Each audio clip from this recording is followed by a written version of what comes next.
आज बैतरणी नदी कूल अवसरप्राप्त सैनिक कल्याण संघ पाटना साहारपड़ा तरफ एक वार्षिक वनभोजी आयोजन करा।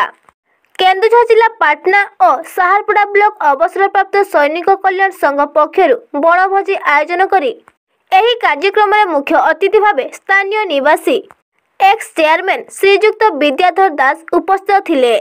वनभोजीर मुख्य आकर्षण झूमर प्रोग्राम थिला, जार मजा समस्ते भरपूर उठाई।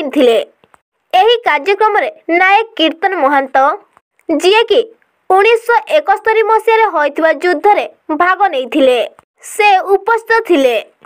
एही कार्यक्रम में विशिष्ट अतिथि भाव सिंह बाबू और तांकर मीडिया साथी मानक सहित उपस्थित थिले।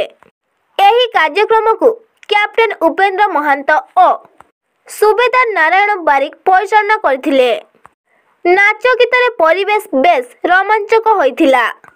एसोसिएशन समस्त सदस्य निज परिवार सहित रही भोजीर आनंद उठाइथिले। वीर नारी माने मध्य एही कार्यक्रम में भाग नै निजको एसोसिएशन सदस्य भावे गर्वित मन करथिले। परिशेष रे भोजीर मजा नै समस्ते सामूहिक फोटो उठाइथिले।